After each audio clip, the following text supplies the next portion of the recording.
Salam, hər vaxtınız xeyir. Bu videoda sizinlə 7-ci sinif RPM final mərhələsi üçün hazırlanmış olan sınağın suallarının izahına baxacağıq. 4 ballıq suallardan başlayaq. 50 faktorial ədəd neçə sıfır ilə bitir? Deməli, 50 faktorialın içərisindəki 10 vurğularının sayını tapmalıyıq. Yəni 10 vurğular da 2 və 5-lərdən təşkil olunduğuna görə, burada da yetərli qədər 2 olduğuna görə, yəni 2-lərin sayı 5-lərin sayından çox olduğuna görə, sadəcə 5-lərin sayını tapmaq bizə kifayət edir ki, oradan istənilən qədər 2 tapıb 5-lərə qoşub cüt əldə eləyəcəyik, yəni 0 əldə eləmiş olacağıq. Yəni 5-lərin sayını necə tapırıq? Bunu bildiyimiz kimi 50-ni bölürük 5-ə, tam hissəsini çıxardırıq. Bərabər, plus daha doğrusu. Plus 50-ni bölürük bu dəfə 25-ə, 5-in kvadratına, yenə tam hissəsini çıxardırıq, bu tam hissə deməkdir. Plus 50-ni artıq 5-in kubuna bölməyəcəyik, çünki bunun davamında artıq tam hissələr 0-a bərabərdir. Bu da bərabər eləyir, deməli 10 plus, neçədir bu? 2 bərabərdir 12-yə. Bunu istəsiniz ağaclı bölməklə də yazıb yoxlaya bilərsiniz qismətlərin cəmi şəklində. Cavabımız 12 olmuş oldu. İkinci sual. Hovuz 2 eyni güclü su motoru ilə doldurula bilir. Deməli, birinci motor, ikinci motor. Hər birinin gücü eynidir. Bu da x sada doldursun, bu da x sada doldursun. Əvvəlcə birinci motor işə salınır. Hovuzun yarısı dolduğu anda ikinci motor da işə düşür və müəyyən müddətdən sonra hovuz tam dolur. Birinci motor işə salınır və yarısı dolandan sonra ikinci işə düşürsə, birinci motor tək nə qədər işləyəcək? X bölünsün 2 saat işləyir. Saat işləyir. Ondan sonra x bölünsün 2 saatdan sonra hər ikisi bir yerdə işləyir və hovuzun yerdə qalan 2/1 hissəsini doldurur. Boş qalan 2/1 hissəsi var ha. Yəni ikisi birlikdə işləyir 2x saatdan sonra, 0.5x saatdan sonra.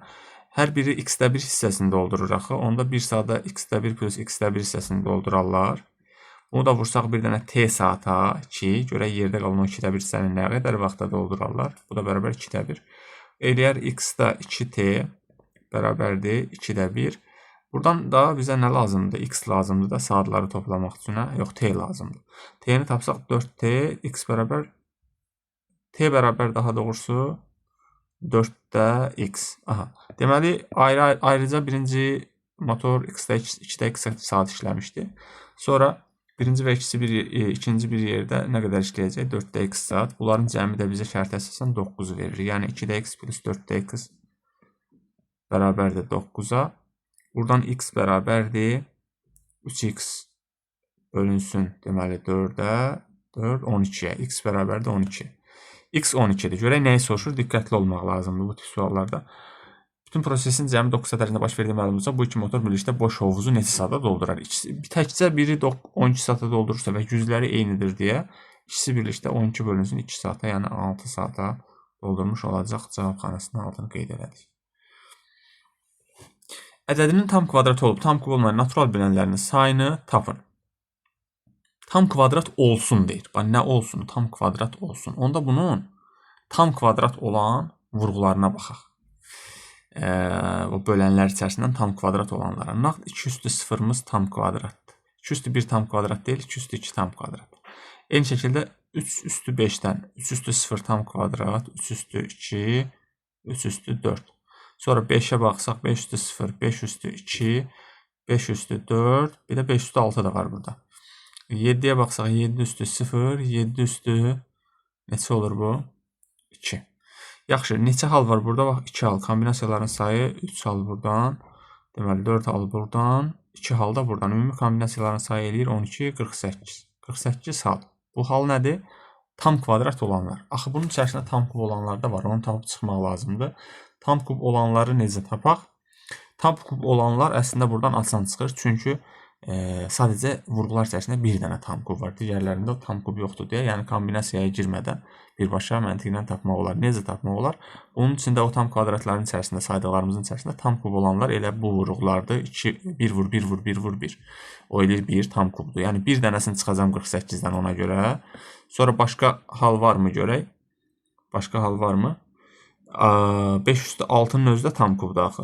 5 üstü 6-nı biz burada 2 üstü 0-a, 3 üstü 0-a, 7 üstü 0-a vursaq oradan da tam kub çıxacaq. Yəni ikinci halda bu. Başqa tam kub yoxdur orada. 48 haldan da o 2 hala çıxsaq cavabımız eləyər 46 cavabı. 3 zər eyni zamanda atılır. Düşən xallar cəminə sadə rəqəm olması ehtimalını hesablayın. Bunlar açıq tipli suallar olsa da, yəni yararsız olduğuna görə bunların çox da izahlı yazmağa ehtiyac yoxdur. Əsas odur ki, o tam izahı tələb olunan 10 ballıq sualları mümkün qədər ətraflı şəkildə yazaq. Eyni zamanda atılır deməli. 3 zər eyni zamanda atılanda mümkün halların sayı 6 vurulsun 6-dır. Bu eləyir neçə? 216. Heç bunu hesablamayaq. Bəlkə ixtisar olacaq. Düşən xallar cəminin sadə rəqəm olması. Deməli, sadə rəqəm olması üçün gəlin halları yazaq. Amma sistemli şəkildə yazaq. Bax, birinci. Birinciyə 1 düşsün. İkinciyə də 1 düşsün. Sadə rəqəm olması deyirsə, hansı sadə rəqəmlər ola bilər? 3 ola bilərmi? Ola bilər. 3 ola bilər cəmi, 3 dənə rəqəmin cəmi. 5 ola bilər, 7 ola bilər. Başqa sadə rəqəm olmayacaq. Bəli. Deməli, 3 üçün yoxlayaq. 3 üçün hansılar ola bilər? 1, 1, 1. Bunda yer dəyişmələrin sayını tapacağım birazdan. Hələ ki, birinci şeyləri yazaq, qarışmaz. Sonra 3 üçün başqa yoxdur. 5 üçün baxaq. 1, 1. Neçə ola bilər burada? 3. Ondan sonra üçüncüdə 1, 2, 2. Bax, fikir verin, əvvəlki birləri silmirəm ki, qarşılıq olmaz. 1, 2, 2. Daha sonra 1 ilə başqa varmı? Yer dəyişmələr olmasına. Məsələn, 1, 3, 1-i təzədən yazmıram. Çünki onu burada sayacağım o yer dəyişmələri. Dördüncüsü, 1 ilə deyəsən başqa yoxdur. 2-lərə keçsək, 2-yə keçsək yer dəyişmə olacaq deyəsən. Yuxarıdakıların təkrar olacaq. 2, deməli 1, 2. 1, 2, 2 zaten yuxarıda var. Bəli, təkrarlanma olacaq. Artıq 2 ilə də yoxdur. 3 ilə ola bilərmi? 3 ilə ola bilərmi? 3 ilə olsa 3, 1, 1 yenə təkrar olacaq. Daha təkrarlanma olduğu üçün əvvəlki o 1-i dəyişirəm. 1-in yerinə nə qoyuruq burada? 2. 2 qoysaq, 3 qoysaq alınmayacaq. Yəni 7-yə keçirik. Onu demək istəyirəm. 7-yə keçsək yenə 1, 1, 5. 5-ci halda 1, 2, 4. 6-cı halda deməli 1, 2, 4, 1, 3, 3. 1, 4, 2 artıq təkrarlanır da. Hə, yuxarıdakından təkrarlanır. Onda 1-i dəyişək. 2 yazsaq bura. 2, 2, 2, 3 yaza bilərikmi? Bəli, 2, 1 yazmıram çünki təkrarlanacaq. 2, 2, 3. Yoxdur da yuxarıda. Yoxdur. Bəs başqa varmı görəsən? 2, 3 yazsam təkrarlanacaq yenə. Başqa 2, 2, 2, 3 yazsam 2, 3, 2 yenə təkrarlanacaq.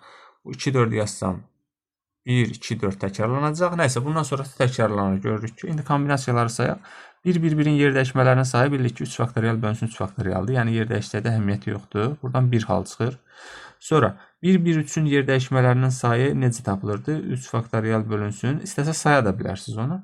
Sadəcə belə yazmaq daha rahatdır, əlverişlidir. 3 faktorial 2 faktorial böləndə neçə eləyir? 3. 1, 2, 2-dən yenə 3 hal çıxacaq. Bayaqki kimi də yenə 3 faktorial bölü 2 faktorial. Buradan yenə 3 hal çıxacaq. Buradan 6 hal çıxacaq. 1, 2, 4-ün yerini dəyişməyə xəzərlərdə sıra söhbəti önəmlidir. 1, 3, 3-dən yenə 3 hal çıxacaq. 2, 2, 3-dən yenə 3 hal çıxmış olacaq. Yuxarıdakı kimi. Bəs bunları toplasaq 1, 3, 3, 3, 6, 3, 3. Cəmimiz neçə olar? Deməli, cəmimiz buradan olur 10, 12, 22. 22 hal, əlverişli halların sayı. 22. Yəni nəyi bölürük? 6 bayaqları 22 hal əlverişli tapdıq indi. Mümkün halların sayında bayaq 6 vur 6 vur 6 tapmışdıq. Bu da ixtisar getsə 216-da 22, 108-də 11 cavabı almış olduq. Cavab xanasını boş doldurmuşuzsa mütləq şəkildə bir kənarda yazınca cavab 108-də 11. Mütləq. Belə işarəliyim. 5-ci sual. Sadə ədədə 4 əlavə edilmiş və nəticədə bir ədədin kvadratı alınmışdır. Bu sadə ədədi tapın deyir. Deməli, bir dənə sadə ədədimiz A olsun.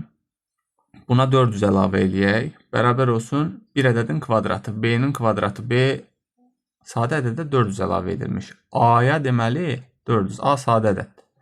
Bir ədədin kvadratı alınmış. Tamam. A sadədir, unutmayın. A bərabər buradan nə eləyəcək? B-nin kvadratı çıxılsın 400. Bu da bərabərdir B çıxılsın 20. B plus 20. A sadə olduğu üçün məcbur B burada neçə olmalıdır? B burada olmalıdır 21. B21 olmalıdır. Bizdən nəyi soruşur? Bu sadə ədədi tapın. B21 olsa A-mız neçə eləyəcək görək. Deməli 1 vurulsun 41, yəni A-mız da oldu 41. Cavabımızı yazırıq xanamıza. 6-cı sual. 2 uşağı olan Əhməd bəy oğlunun bugünkü yaşında olanda qızının anadan olmasına 16 il var idi. Yaş məsələlərində deyirdik ki, yaş fərqini keçən zamanı mütləq şəkildə onların yaşı ilə ya dəyişənli ifadə kimi ədədlərlə ifadə eləmək lazımdır. 2 uşağı olan Əhməd bəy oğlunun bugünkü yaşında olanda Əhməd bəyin yaşı nə olsun? Olsun. Ya da Əhməd bəyin yaşına bir dənə x deyək. X deyək. Oğlunun yaşına y deyək. Qızının yaşına da qızı z deyək. Rahat olsun deyə. 2 uşağı olan Əhməd bəy oğlunun bugünkü yaşında olanda, yəni Əhməd bəy ilə oğlunun yaşları fərqi qədər geri gedirik. X çıxılsın y il əvvəl. Nə olub görək? Oğlunun bugünkü yaşında olanda qızının anadan olmasına 16 il var idi. Yəni x çıxılsın y il əvvəl əslində nəyə bərabərdir? Bax, qızının yaşı qədər geri getməliyik. Qızının yaşı nə qədərdir z? Plus 16 il geri getməliyik. Qızın anadan olmasına 16 il qalsın deyə. Buradan əldə eləyərik ki, x çıxılsın, y çıxılsın, z bərabərdir 16-ya. Əlverişli şəkildə bunu dəyişəcəyik birazdan. Oğlu qızının bugünkü yaşındaykən neçə il əvvəldən söhbət gedir? Y çıxılsın, z il əvvəl. Aha, nə olub görək? Əhməd bəyin yaşı oğlunun yaşının. Artıq oğlu qızının yaşında olanda yəni z götürəcəm də, onu bir də dəyişənli ifadə ilə yazıb özümüz çaş-baş qoymayaq. Oğlu axı qızının yaşına gəlir. Oğlunun yaşının yerinə z götürəcəm. Yaxşı. Deməli, y çıxılsın z il əvvəl nə olub burada? Əhməd bəyin yaşı nə olacaq? X-dan Əhməd bəydən çıxacağam. Y çıxılsın z il geri gedirəm. Elə 10 il geri gedirəm məsələn. Y çıxılsın z-i çıxıram mötərizədə. Bu bərabərdir Əhməd bəyin yaşına. Görək bu nəyə bərabərdir? Əhməd bəyin yaşı oğlunun yaşının 4 qatı. Dedi axı oğlu qızının yaşında olanda, yəni z-in artıq 4 qatı eləyəcəm. Çünki qızının yaşına düşür oğlunun yaşı. 4 vurulsun z. Buradan əldə eləyərik ki, x çıxılsın y plus z bərabərdir 4z-də. Yəni x çıxılsın y bərabərdir buradan 3z-də. Nə aldıq burada? Bir dənə diqqətlə baxaq. Bax, burada bu ifadə var. Bir də aşağıda bu ifadə var. Onda bunları nəzərə alsaq, yuxarını aşağıda, aşağını yuxarıda nəzərə alsaq, x çıxılsın y-in yerinə 3z yazsaq, nə alınır orada? Ekspertin yerində dolduraq. Bərabərdir 16. Z bərabərdir buradan 8. Z 8 oldu. Z nədir? Qızının yaşıdır. Yaxşı. Əhməd bəy ilk dəfə neçə yaşında ata olmuşdur? Əhməd bəy ilk dəfə neçə yaşında ata olmuşdur? Yəni, Əhməd bəyin neçə yaşında ata olmağı ən böyük uşağı ilə arasındakı yaş fərqini verir də. Aha, bəli. X çıxılsın y istəyir əslində bizdən. X çıxılsın y neçə yaşında ata olduğunu verir. Z də gətirsək burada x çıxılsın y-də yerinə yazsaq 3z-dir. 3 vurulsun 8 bu da bərabərdir 24. Cavabımız 24. Buradan bir kənardan ən pis halda yazaq. Cavab 24. Yaxşı. Avtobus 2 məntəqə arasındakı məsafənin 1/3-ni 80 sürətlə, geri qalanını isə orta sürətdən söhbət gedirsə, bunların axı məsələn 80 km sürətlə getdiyi zamanla 40 km sürətlə getdiyi zaman eyni olmadığı üçün birbaşa bunların sürətlərini toplayıb yarıya bölmək qəti şəkildə olmaz. Gəlin belə eləyək. Sürətimiz nəyə bərabərdir? V bərabərdir S bölünsün T-yə. Orta sürətimiz də bərabər olacaq. Deməli, gəlin elə birbaşa yerinə yazarıq onu. Yolumuz olsun deyir, 3/1-ni 80, geri qalanını 40. Yolumuza kəsir deməyək də canımız dincəlsin. Ümumi yol olsun. Ümumi yol 3x. Bu, deməli, ümumi yol 3x-dırsa, 3x-in 3/1 hissəsi, yəni x-i 80 km ilə gedib. 80 km bölünsün saat sürətlə gedib. Və yerdə qalan 2x-i da 40 km bölünsün saat sürətlə gedib. Deməli, buradan necə yazarıq? S bölünsün T-dən yuxarıda nəzərə alsaq, T1 və T2-ni burada ayrı-ayrılıqda tapmalıyıq. Elə bir ki, bu bərabər olacaq. Bayaq onu yazırdım. T1 plus T2-yə, yuxarıda da olacaq S1 plus S2-yə. Həmin fərqli sürətlərdən nə qədər yol gediblər və nə qədər zaman sərf ediblər, onları qeyd edəcəyik üstünə, yuxarıda. V orta eləyək bunu da, V orta. S1 nəyə bərabərdir? S1 bərabərdir X-a. Düzdür? S2 nəyə bərabərdir? 2X-a. Məxrəcdə T1-i tapmalıyıq. T1-i tapmaq üçün X nəyi verir bizə? Yolu verir. Bu da sürəti verir. Bəs zamanı necə taparıq? V bərabərdir S bölünsün T düsturundan. S bölünsün T düsturundan.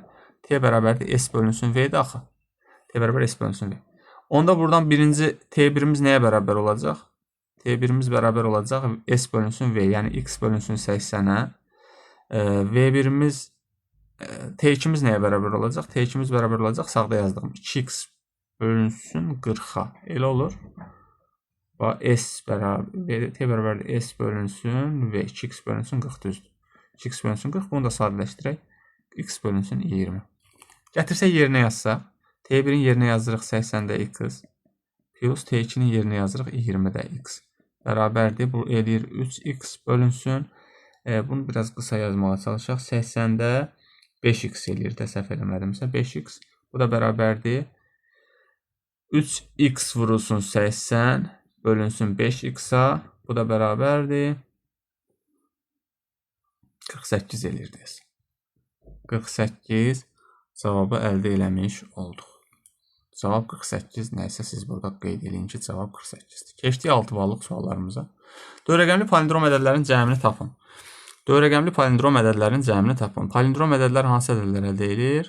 Soldan və sağdan oxunuşları eyni olan ədədlərə. Yəni buradan A yazılıbsa, burada A olmalıdır, oxunuş eyni olsun. Bura B-dirsə, burada mütləq B olmalı.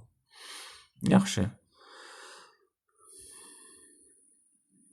Yaxşı. Deməli, tutaq ki, palindrom ədədləri yazdıq, dörəgəmli palindrom ədədləri. Hətta bunun altına səliqəli yazım ki. Elə bunun altına palindrom ədədlərinin hamısını yazırıq, alt-alta toplayırıq. Alt-alta toplayanda görək burada nə əldə eləmiş olacaq. A-ların sayını, A-ları toplayanda, axı burada A-nın yerinə neçə ola bilər? A-nın yerinə burada ola bilər 1, 2, 3, 4, 5, 6, 7, 8, 9. Yəni 9 dənə rəqəm ola bilər. O 9 rəqəmin cəmi nəyə bərabərdir? 1 plus 2 plus nöqtə plus deməli 9. Bu da bərabərdir 45-ə. Məndən yaxşı bilirsiniz. 45-ə.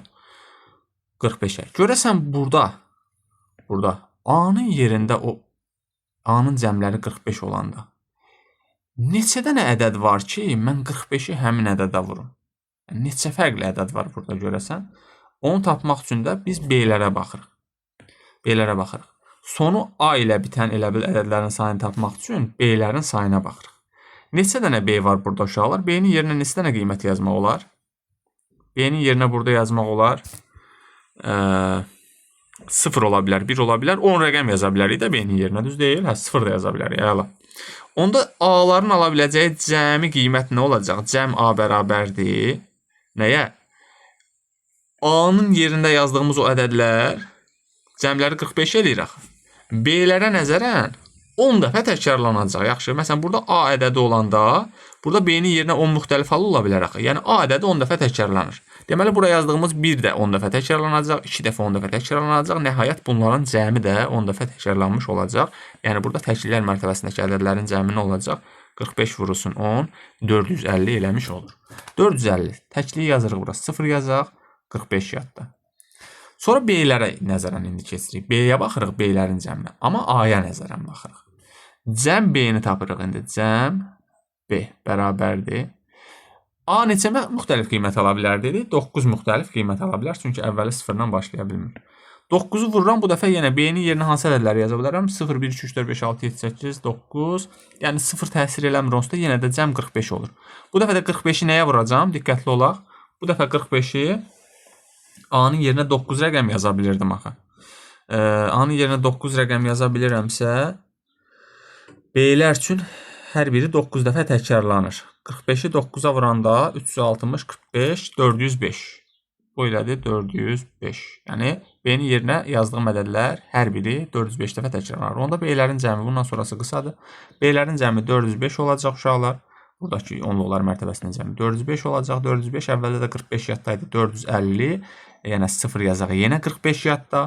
Eyni şəkildə burada da 405 olacaq. Da təkrar eləmirəm. Yenə 45 yadda. 450 0 yazaq yenə 45 yadda. A-ların cəmi bayaq nə demişdik? 450 demişdik. 450-nin üstünə də 45 gələndə neçə eləyər? 495. Yəni cavabımız neçə oldu? Səhv olmadı. 495 mi?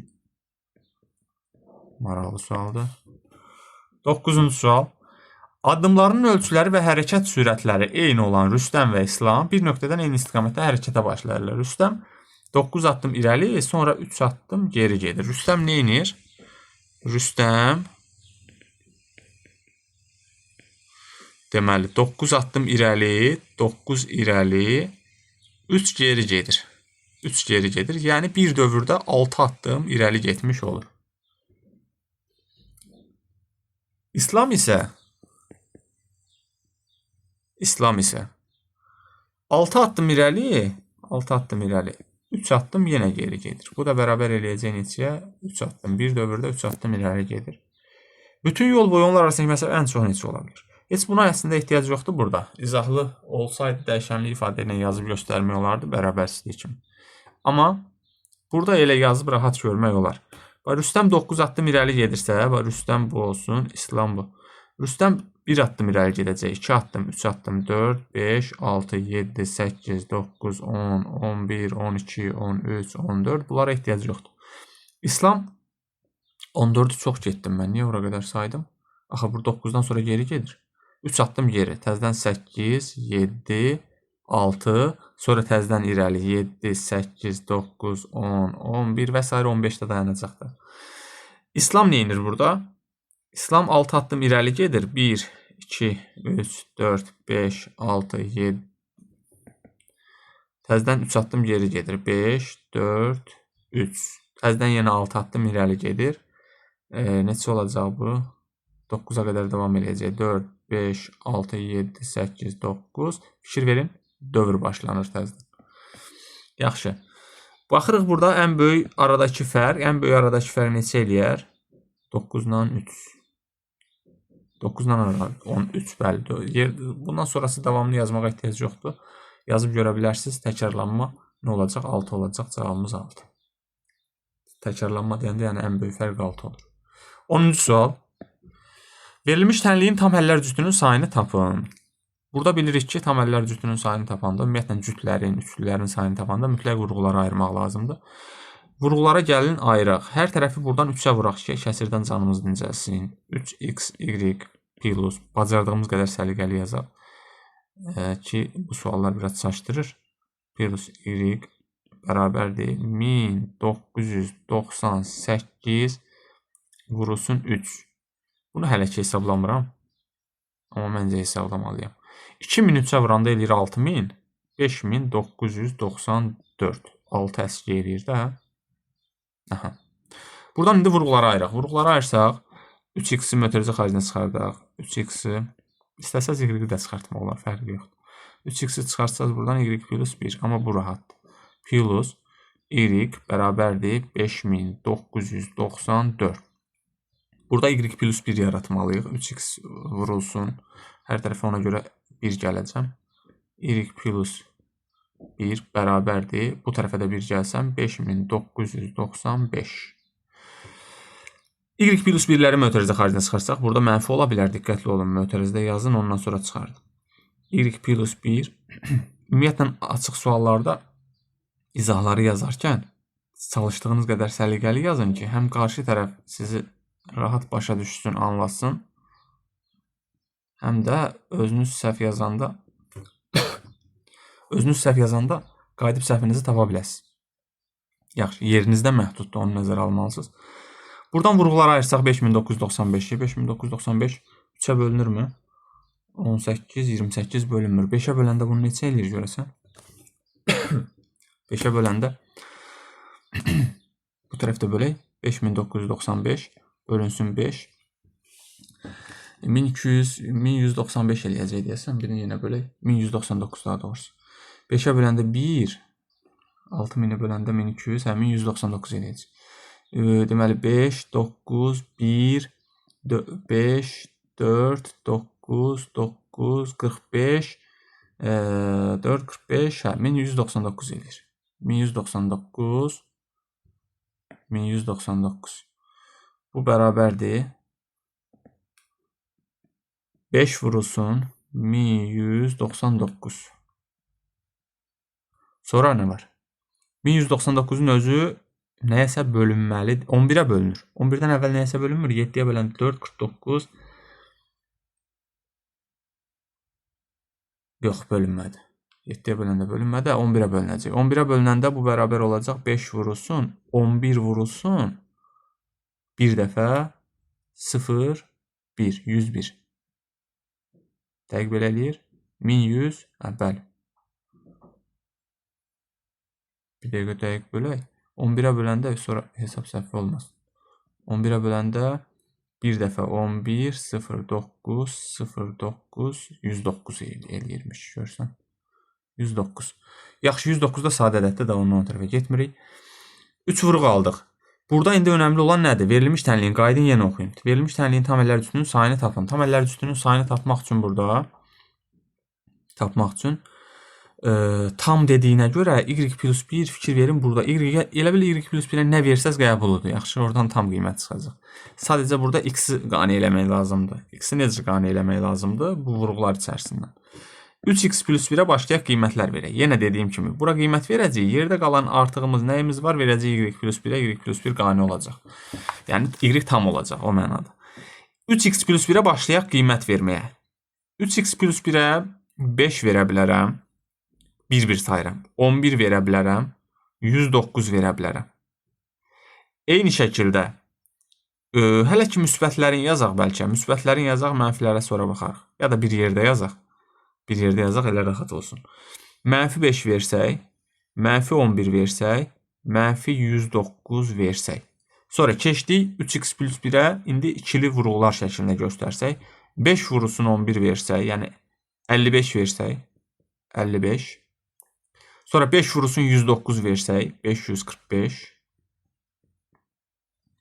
5 vurulsun, heç nə verə bilmirik. 11 vurulsun 109 versək, 1199. Bunların mənfiləri mənfi 55, mənfi 545, mənfi 1199. Yaxşı. Sonra üçlülər artıq bir yaddan çıxdı. Yoldaşlar, bir yaddan çıxıb, unutmayın. 1, mənfi 1 də var ha burada. Bir də üçlülərdən veririk, yekunlaşır. Üçlüdə nə ola bilər? 5995, 5995, mənfi 5995. Getdik. Bu mənfi müsbətlərdən onsuz da məntiqlə görünür ki, ancaq biri ödəyəcək. Maksimum biri ödəyə bilər. Heç biri də ödəməyə bilər. Ödəməyə bilərmi? Bilər. Özü tam bölünsə olar. Keçdik yoxlamağa. Sol tərəfdən başlayaraq, yaşıldan yoxlayaq. 1 versək, bax fikir verin, 3x, x olacaq oradan nə? X olacaq, tam ədəd, 0 eləyəcək. Mənfi 1 versək, amma olmayacaq. Deməli, bir dənə burada həllimiz var. Sayacaq olar axırda. Sonra 5 versək 4 bölünməyəcək. Mənfi 5 versək avtomatik bölünəcək. Gəlin cüt yoxlayaq. 11 versək bölünməyəcək. Mənfi 11 versək mənfi 4 eləyir də bölünür. 109 versək 108 bölünürmü? Bölünür. Mənfi 109 bölünməyəcək avtomatik. Biri bölünür, digəri yox. 55 versək 54 bölünürmü? Bölünür. 545 versək 544 olur. Rəqəmləri cəminə baxırıq. 3-ə bölünmə əlaməti 13-ə görə bölünmür. 1199 versək 1198 olur. Bu da 20-19 bölünmür. Deməli, mənfi 55 verəndə bölünməyəcək. Çünki müsbəti bölünmüşdür. Yenə də yoxlamaq lazımdır, amma həmişə elə olmaz. Mənfi 545 versək mənfi 546 bölünür.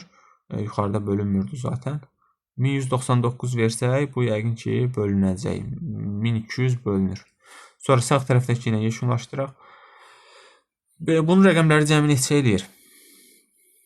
18, 28, 27 bölünür, bu bölünmür. Nəysə bunların cəmi də eləyir. 1 dənə, 2 dənə, 3 dənə, 4 dənə, 5 dənə, diqqətli sayın 6 dənə, 7 dənə, 8 dənə. Cavabımız neçə eləyir onda burada? 8. 8 həll. Yaman uzun sual oldu. Kəsri n-in neçə qiymətində ixtisar olunandır. Bu sualı ümumiyyətlə buradakı sualların hamısını müxtəlif yollarla yaza bilərsiniz. Açıq suallardan etibarən amma bacardığımız qədər izahlı şəkildə, yəni qaranlıq bir şey qalmasın yazmalıyıq. 45-i silək buradan. İxtisar olunandır. Ən gözəl yolu bu sualın həlli üçün. İxtisar olunmaq nə deməkdir? Yəni sürəti də bölən, məxrəci də bölən bir dənə ortaq vuruq tapmalıyıq. O ortaq vuruğa gəlin bir dənə A vuruğu deyək. Nə bilim, bölən deyirsə bölənə normalda D deyirlər şərti olaraq. İstəyirsiniz nə deyirsiniz deyin. D deyək. Deməli D burada bölür nəyi? Bu bölür, tam bölür deməkdir. M-1-i.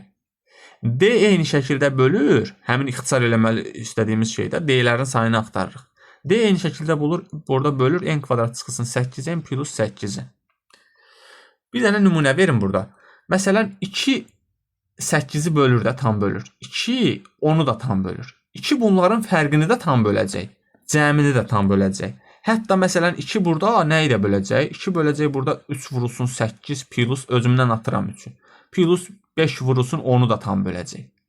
Yəni bunların müəyyən misillərinin cəminə və fərqinə baxmış ola bilərik. Eyni şeyi bura tətbiq eləyəcəyik. N-lərini azaltmaq üçün. N bizim işimizi çətinləşdirir. N-ləri bacardığımız qədər sıradan çıxartmalıyıq. Yuxarını nəyə vuraq görəsən aşağıdan çıxaq? Yuxarını N-ə vursam, D N-i bölürsə, N-1-i bölürsə, D deməli buradan nəyi də böləcək? N kvadratı, gəlin birbaşa yazmayayım, N vurulsun, N-1-i də böləcək. Bu da nə deməkdir? D bölür nəyi? N kvadratı çıxılsın N-i. Razılaşdıq. D N kvadratı çıxılsın N-i bölürsə, mən aşağıdakı ifadəni də bölür dedim, yuxarıdakı ifadəni də bölür dedim. Aşağıdan yuxarını çıxsaq onda nə alınır burada? Burada nəticə olaraq alarıq D bölür nəyi? N kvadratı çıxılsın 8n plus 8 çıxılsın n kvadratı plus n olur da. Bunu birbaşa mötərəzəni açdım. Burada mötərəzə olmalıydı. Bərabər eləyir bu da. Bərabər eləmir daha doğrusu. Buradan da alınır. D bölür nəyi? D bölür n kvadratlar getdi. Mənfi 7n plus 8-i. Mənfi 7n plus 8-i. Aha. Bir dəfə də tətbiq eləsək eyni şey gözəl bir nəticə alınacaq. D deməli n-1-i də bölür əvvəlki şərtə görə. Əvvəlkiləri atmırıq. Bu ədəd də bölür. N-i yoxa çıxartmaq üçün buradan yuxarını o sarı hissəni neçəyə vuracam? 7-yə vurub yenə toplayacam.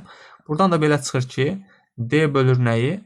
D bölür 7 vurulsun n çıxılsın 1 plus mənfi 7 n plus 8-i. Bunu da sadələşdirsək buradan alınır. D bölür 1-i. D 1-i bölür və D natural ədədidir. İxtisar olunan da axı tərifdə demişdik, D natural olmalıdır. Yəni eyni bir ədədə bölürük də o mənada. 1-i bölmək üçün n-in həmçinin natural qiymətini axtarır. N natural olmalı deyəndə tam da ola bilər. 1-i bölən natural qiymət nə olacaq? Nə olacaq? 1 olacaq. D1. Axı 1 ilə də ixtisar sayılmır. 1-dən böyük ədədlə ixtisar eləməliyik. Düzdür? 1-dən böyük tam ədədlə. D1-dirsə, yəni ixtisar olunmur. Yəni 0 həlli var. Heç bir həllində. Belə də yaza bilərsiniz. Heç bir qiymətində ixtisar olunmur.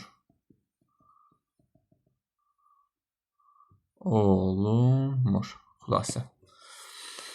Oqtay Rəhman və Əli Viktor Hugo'nun Səfirlər kitabını oxuyurlar. Deməli, Oqtay hər gün 7 səhifə. Kitabın səhifələrinin sayına nəysə deyək. X deyək bir dənə. X səhifə olsun kitab. X səhifə. Olsun. Açıq şəkildə yazın. Deməli, Oqtay hər gün 7 səhifə oxuyur. Oqtay nə edir deməli? Oqtay hər gün 7 səhifə oxuyur. Rəhman 8-59 səhifə oxuyur. Oqtay sonuncu gün 4 səhifə. Yaxşı, X nəyə bərabərdir onda Oqtaya nəzərən? 7 səhifə oxuyursa, bunlar eyni gündə başlamır da onu da oxumağa. Ya da eyni gündə bitirmir. Bunlardan biri fərqli olmalıdır. Çünki fərqli səhifələr oxuyurlar. Oqtay hər gün 7 səhifə oxusa, onda A gün oxusun, bir də axırıncı gün nə qədər oxumuş olsun? Oqtay sonuncu gün 4 səhifə oxuyur. Bu üstünə gəl 4, bərabərdir. Əliyə nəzərən necə olacaq? Rəhmana nəzərən. Hər gün 8 səhifə oxuyur. 8B plus 6 səhifə axırıncı gün oxuyacaq. Bərabərdir. Əli 9 səhifə oxuyur. 9C plus axırıncı gün nə qədər oxuyacaq? Yenə 6 səhifə. Buradan x tapacaq. Bundan sonrası asandır. Ən az dediyinə görə minimum qiymət. İndi burada hər tərəfə görə bir ədəd gəlib. Ortaq vuruq çıxardıb əkobunu tapa bilirik-mi, yoxsa yox? 7A plus 4 bərabərdir. Baxaq görək. Məsələn, bununla cüt-cüt baxaq. Çünki üçünə bir yerdə olmur əkob tapmaq. Ortaq vuruq çıxartmaq. 7A plus 4. Məsələn, bura 3 gəlməliyik. Bu tərəflərdə, burada 3 gəlməliyik. Əla. Gəlin bu ikisini bir yerdə qısaldıq. İkisini bir yerdə. Bu ikisini elə bil əvəz eləyib bir dənə ifadə ilə.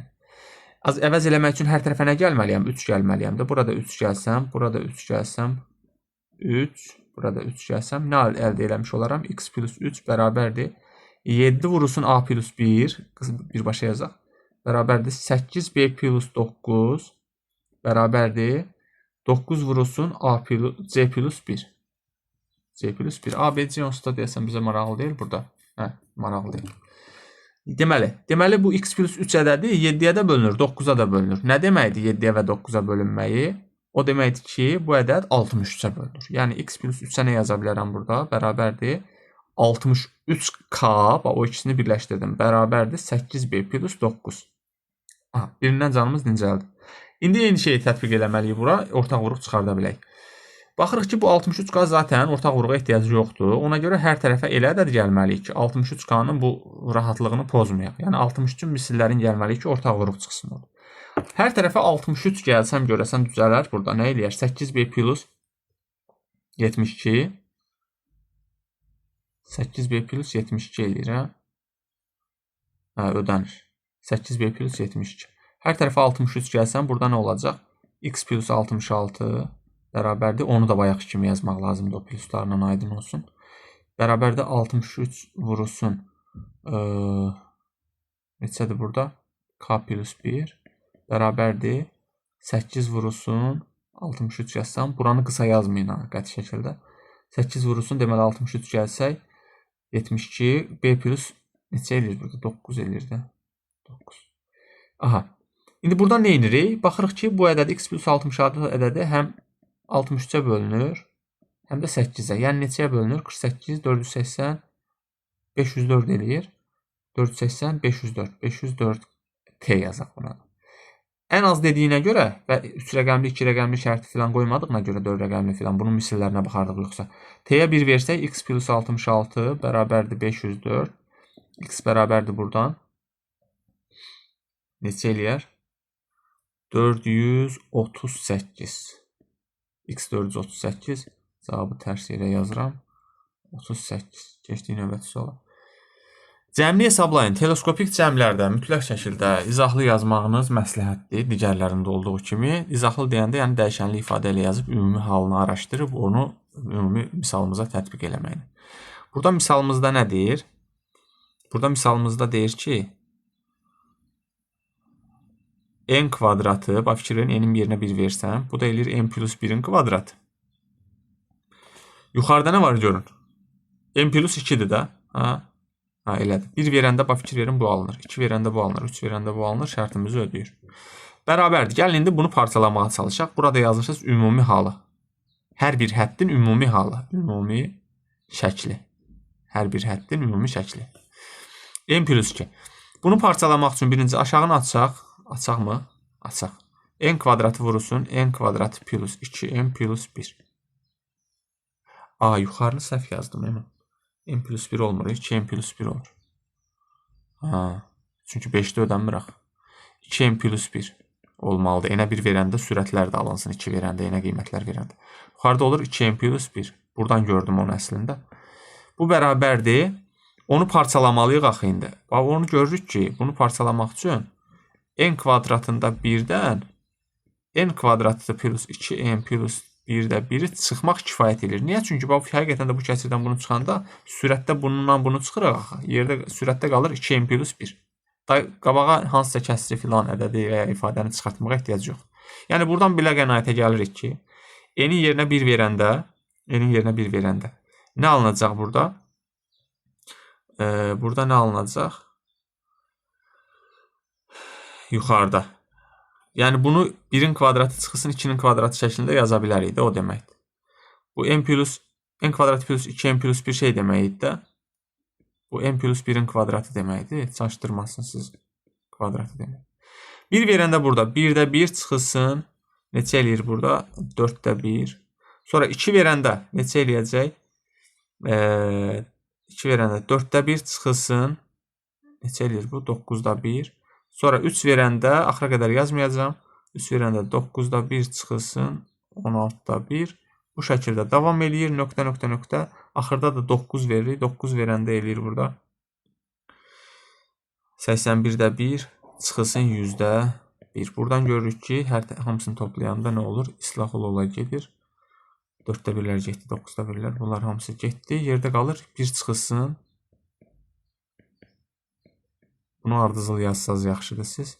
1 çıxılsın 100-də 1. Bu da bərabərdir 100-də 99 cavabı almış olduq. 14-cü sual, son 2 sualımız. Aha, maraqlı suallardan biridir. İfadəsinin qiymətini tapın.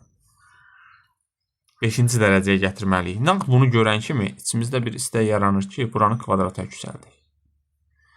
Ki, oradan bir şey çıxacaq, onu uzaqdan görürük. Kvadrata yüksəldəndə a kvadratı plus b-nin kvadratı plus 2ab bərabər 9. A kvadrat plus b kvadratı 7-dir. 2ab bərabərdir 9. Tələsməyin. Tələsməyin, hamısını açıq şəkildə yazın. Bərabərdir 2-yə. A vurulsun B hasili 1-ə bərabərdir ki, bu da həyat qurtarır. 1-ə bərabərdir. Yaxşı. Sonra nə edək? Sonra bunu kuba yüksəltsək, oradan da elə bil yaxşı şey çıxar. Çıxar. AB hasilimiz var deyə çıxar, yoxsa çıxmaz. A plus B-ni kuba yüksəltsək bu dəfə. Yəni A plus B-nin kubu bərabərdir 3-ün kubu şəklində olacaq. Bu bərabərdir. A-nın kubu plus 3A kvadratı B. Buradan 3AB-ni də lap mötərizə xaricdən çıxardıram. Cəm düsturundan, kubu düsturundan, cəmin kubu düsturundan. Burada olacaq A plus B plus B-nin kubu bərabərdir 27-yə. 3-ün kubuna açıq yazaq. 3-ün kubuna. Buradan A kubu, B kubu məlum deyil. Amma bizə AB də məlumdur. Nə də məlumdur? A plus B də məlumdur. Yəni A-nın kubu plus 3 vurulsun. AB-miz neçədir? 1-dir. AB gördüyümüz yerə bundan sonra 1 yazacağıq. A plus B-miz neçədir? A plus B-miz anı 3-dür. Plus B-nin kubu bərabərdir 27-də. Buradan əldə edirik A-nın kubu plus B-nin kubu bərabərdir 9, 18. 18. Yaxşı. Bir də bunun hasilini tapsaq bitdi. Onunla onun hasilini tapsaq, o iki ifadənin hasilini tapsaq bitdi. A kvadratı plus çıxarmı oradan? Çıxar. A kvadratı plus B kvadratı vurulsun. A kubu plus B-nin kubu bərabərdir 7 vur 18 olacaq. Bu nəyə bərabərdir? 7 vur 18 yazaq hələ. Aşağıda açıq rahat. A-nın üstü 5. A-nın üstü 5. Plus A kvadratı B-nin kubu. Plus B kvadratı A-nın kubu. Plus B-nin üstü 5. Bərabərdir 7 10 70 56 136-ya. Aha, AB gördüyümüz yerə 1 yazırdıq bayaqlar yadınızdadırsa. AB gördüyümüz yerə 1 yazsaq buradan alınacaq A üstü 5 plus A kvadratı B kvadratının yerinə 1 yazsam burada B qalacaq plus sağ tərəfdən deməli B kvadratı A kubunun yerində burada A qalacaq. AB hasillərinin yerinə yazıram. B üstü 5 bərabərdir 136-ya. Buradan A plus B-miz də bizə məlumdur. Son həmləmizi eləyirik. A üstü 5 plus A plus B hanı? 3-də. A plus B 3 eləyir. Burada 126 eləyir. 136 yazmışıq. 126. A kubu plus B kubu. A üstü 5 plus B üstü 5 bərabərdir buradan. 3 çıxanda ondan da neçə eləyir? Burada da 126 yazaq qarşıda. 126-dan 3 çıxanda 123 əldə eləmiş olduq. Bir də baxaq səhvimiz yoxdur. 126. 136 7 olunca 80 56 126 düzdür. 123. 123. Nəyi soruşurdu? Bir də qaydaya baxaq. A üstü 5 plus B üstü 5 soruşurdu. Yazdıq 123. Axırıncı sualımız. A xanasında duran qarışqa aşağıdakı kimi hərəkət edir. Yəni 3 istiqamətdə hərəkət edir. Yuxarı, sağa deyəndə yəni düz irəli doğru geri getmək olmaz. Yəni buradan aşağı keçmək olmaz qəti şəkildə. Ancaq irəli hərəkət edir. Qonşularına keçə bilər, bir də irəli gedə bilər. Düz o kəsişmədən keçə bilər. Gəlin. Burada bir dənə qeyd edirik, davam edirik. Nə qeyd edirik? Deməli, sol və sağ xanaları dolduraraq, sol və sağ xanaları dolduraraq,